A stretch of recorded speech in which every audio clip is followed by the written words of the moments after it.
Olá, me chamo Elizabeth Amorim da Silva, sou mestrando do Programa de Pós-Graduação em Ecologia e Conservação da Universidade Estadual da Paraíba.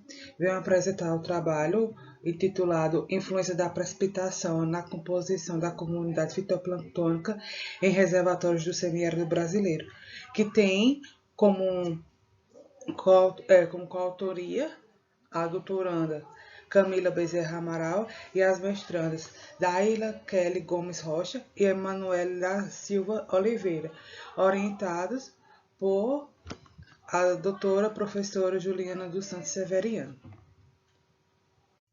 A região do semiárido brasileiro possui a característica de condições climáticas de baixa precipitação pluviométrica, alta temperatura e duração de seca. Por isso, apresenta déficit hídrico.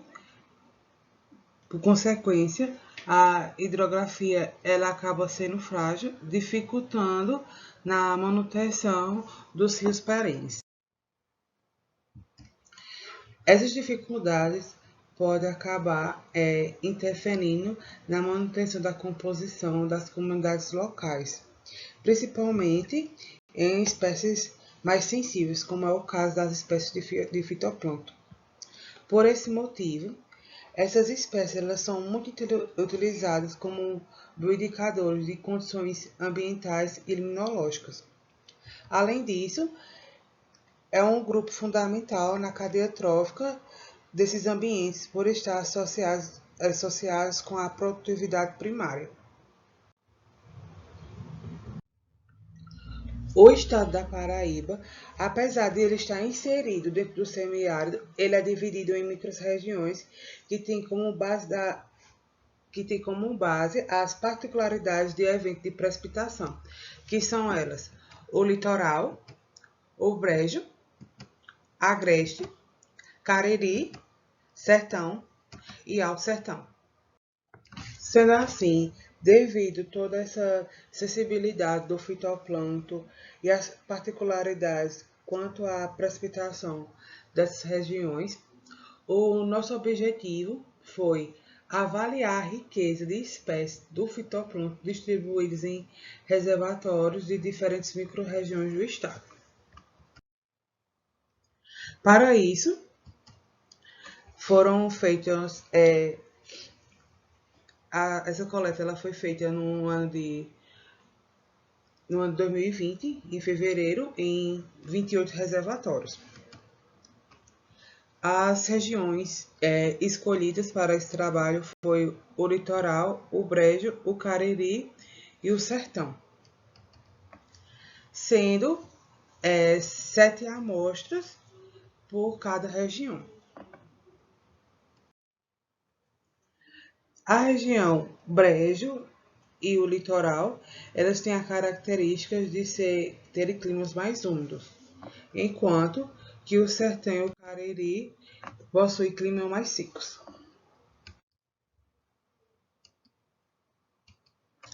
Para esse trabalho foi feita uma análise estatística. Nas análises estatísticas foi feita uma permanova de um fator com a significância de 0,5 e um teste a posteriori, o teste de Turing,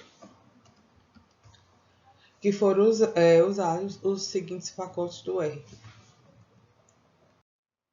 Com isso, foram identificados 118 espécies de fitoplâncton, onde foram classificados, distribuídos em 7 classes, sendo a classe com mais espécies, as clorofíceas, com um total de 47 espécies.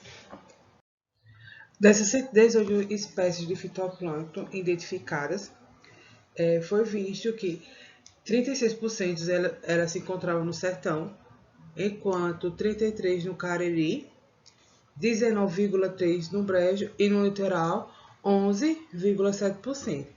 Na nova, nos mostrou que houve diferença significativa entre essas mesmas regiões de 0,002. Então, com isso,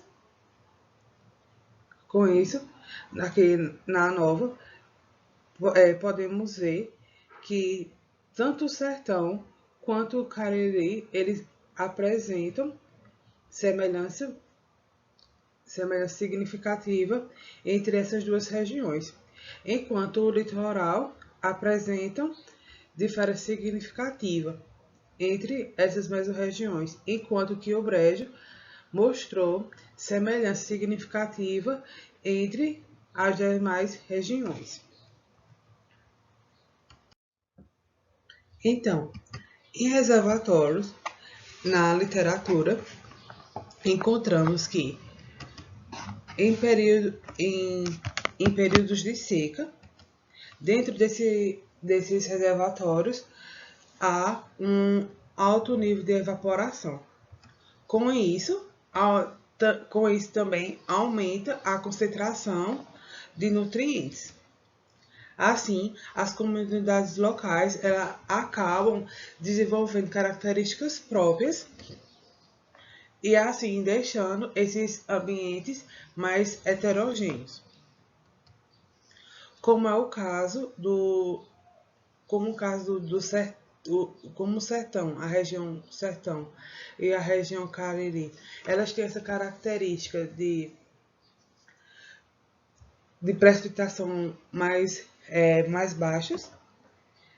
Vimos que, assim, a tendência é aumentar a riqueza nessas regiões que têm uma característica de baixa precipitação, principalmente devido às características ambientais, certo? Como é comum, no caso, a transparência, que eleva a energia luminosa que são favoráveis para esse tipo de organismo. Enquanto que em períodos chuvosos, vimos que há uma maior diluição de nutrientes e uma homogeneização dessas comunidades. Como o brejo e o litoral, eles possuem essa característica de uma precipitação maior, com ocorrência de chuvas maiores, acreditamos que existe uma maior diluição de nutrientes, homogeneizando essas comunidades. Com isso, vimos que há uma baixa da riqueza, há uma diminuição da riqueza de fitoplâncton, devido justamente ao volume de chuvas dessas regiões.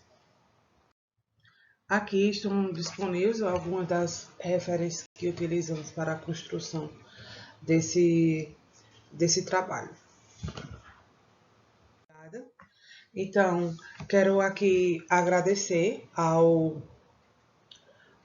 nosso programa de pós-graduação Ecologia e Conservação da Universidade Estadual da Paraíba, ao nosso laboratório de Ecologia Aquática, a CAPES, por nos financiar com bolsas, e a nossa universidade que dispõe de todo o suporte para esse tipo de pesquisa.